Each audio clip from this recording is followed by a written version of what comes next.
Hello friends, मेरा नाम है डॉक्टर निशा प्रजापति और आज हम एक इम्पॉर्टेंट टॉपिक के बारे में बात करने वाले हैं जिसका नाम है अल्सरेटिव कोलाइटिस। अल्सरेटिव कोलाइटिस एक इरिटेबल बॉवल सिंड्रोम का टाइप है जो कि ऑटो इम्यून डिजीज होता है। तो अल्सरेटिव कोलाइटिस मतलब अल्सर होना और कोलॉन में, ठीक है। तो अल्सर होता है कोलॉन में, मतलब बड़ी आंत में, जिसको हम लार्ज इंटेस्टाइन भी बोलते हैं। तो उसमें अगर छाले हो जाते हैं और उसके साथ साथ वहाँ से ब्लीडिंग होता है, उस कंडीशन को हम अल्सरेटिव कोलाइटिस बोलते हैं। तो फ्रेंड्स, नॉर्मल कंडीशन में जैसे हम देखते हैं हमारे बड़ी आंत एक नॉर्मल रहता है जिसमें नॉर्मल म्यूकोजा रहता है, ठीक है। वहाँ से स्टूल पास होता है, उसमें कुछ प्रॉब्लम नहीं आती। पर जब छाले हो जाते हैं तो उसके सरफेस को, उसको वॉल को वो ब्लीडिंग करता है। वहाँ से वो ब्लीडिंग होता है जिसकी वजह से उस स्टूल में भी वो ब्लड मिक्स हो जाता है और वो बाहर पास होता है। तो उस कंडीशन को हम अल्सरेटिव कोलाइटिस बोलते हैं। सबसे मेन इसका ये इम्पॉर्टेंट है फ्रेंड्स, इसमें जो टाइप्स होते हैं वो बहुत इंपॉर्टेंट है, क्योंकि ये डायग्नोस करने में हमको समझ में आना चाहिए कि जो बड़ी आंत है उसमें इंपॉर्टेंट कौन सा पार्ट अफेक्टेड होता है। तो अगर डॉक्टर बोले कि आपको प्रोक्टाइटिस है, प्रोक्टाइटिस मतलब सिर्फ वो रेक्टम का पार्ट इन्फेक्टेड हुआ है, सिर्फ रेक्टम के पार्ट में आपको अल्सर हुआ है और वहां से ही ब्लीडिंग हो रहा है, तो उसको हम प्रोक्टाइटिस बोलते हैं। दूसरा कंडीशन है प्रोक्टोसिग्मोइडाइटिस। उसमें क्या होता है, रेक्टम का पार्ट और बड़ी आंत का एक छोटा सा पार्ट, मतलब सिग्मोइड कोलॉन, अगर वो दोनों अफेक्टेड है तो हम उस कंडीशन को प्रोक्टोसिग्मोइडाइटिस बोलते हैं।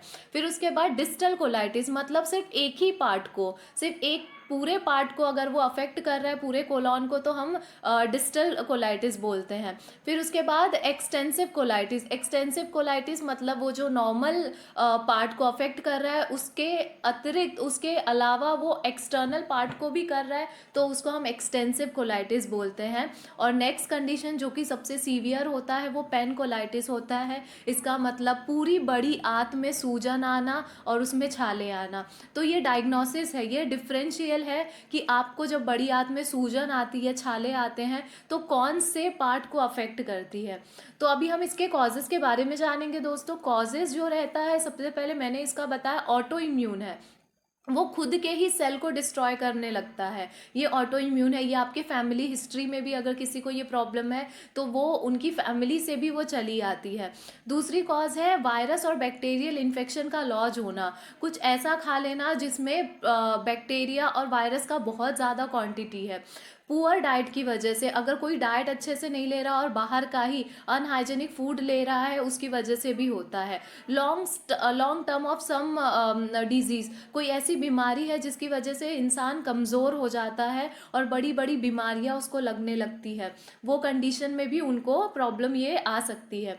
तो अभी हम साइन एंड सिम्टम की बात करते हैं फ्रेंड्स। जैसे ही वो बड़ी आंत पे अफेक्ट करता है, तो जैसे हम जानते हैं कि बड़ी आंत में जब डाइजेशन होके जब वेस्ट प्रोडक्ट वहाँ स्टार्ट होता है जमा होना, तो वहाँ अगर कोई इन्फेक्शन, सूजन है, तो उसको हम अल्सरेटिव कोलाइटिस बोलते हैं। तो उसमें वो जब सूजन, छाले आएंगे तो उसमें से ब्लड पास होगा। मतलब जब टॉयलेट करते वक्त, जब बाथरूम करते वक्त वो पेशेंट को स्टूल के साथ वो ब्लड पास होगा, ठीक है। अर्जेंसी लगेगी, भले ही स्टूल नहीं होगा लेकिन उधर का इरिटेट करेगा, वहाँ का जो नॉर्मल म्यूकस है वो इरिटेट होता है क्योंकि वहाँ छाले हो जाते हैं।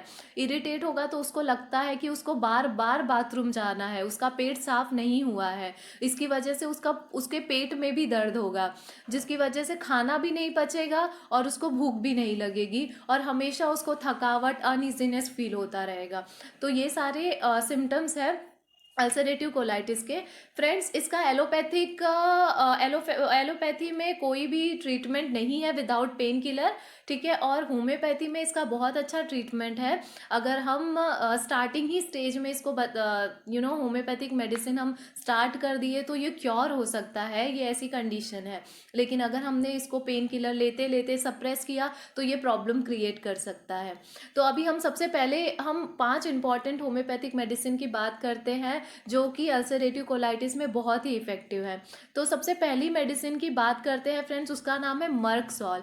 मर्कसॉल ये उस पेशेंट में देना चाहिए जो कि मुंह से लेके एनस तक, रेक्टम तक, कहीं भी कोई भी पार्ट में अगर आपको छाले हैं तो मर्कसॉल उस छाले के लिए बहुत अच्छी मेडिसिन है।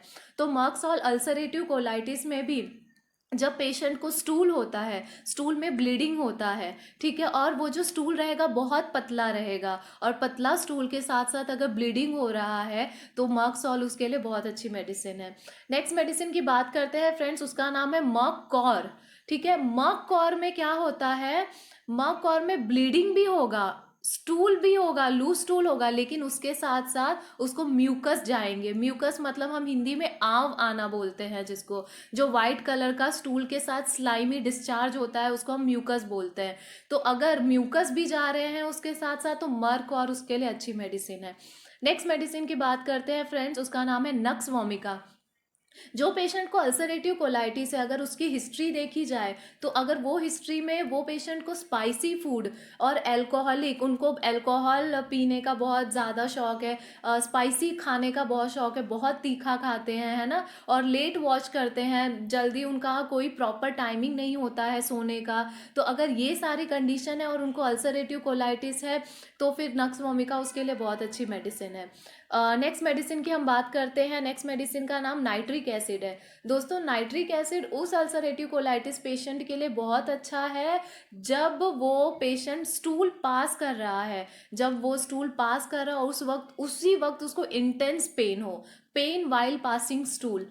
उसके पहले उसको कभी पेन नहीं होगा, उसके बाद में कभी नहीं होगा, पर स्टूल पास करते वक्त अगर पेन है तो नाइट्रिक एसिड उसके लिए अच्छी मेडिसिन है। नेक्स्ट मेडिसिन की बात करते हैं फ्रेंड्स। नेक्स्ट मेडिसिन का नाम है एलोसोकोट्रिना। एलोसोकोट्रिना में ये कंडीशन देखा जाता है कि जैसे ही सुबह हुई और पेशेंट जैसे ही उसकी नींद खुलती है उसको तुरंत टॉयलेट के लिए जाना पड़ता है, क्योंकि उसका जो स्पिंक्टर है, जो कंट्रोल करने की कैपेसिटी है स्टूल को, वो कंट्रोल लूज हो जाती है, इसीलिए उसको तुरंत दौड़ के टॉयलेट में जाना पड़ता है, वो कंट्रोल नहीं कर पाता स्टूल। और स्टूल बहुत ही वाटरी होता है, ग्रीनिश डिस्चार्ज होता है, उसके बाद वो पर्सन बहुत थक जाता है। ये कंडीशन हमेशा उसको सुबह ही प्रॉब्लम होती है, और उसके साथ साथ ब्लडी स्टूल होता है।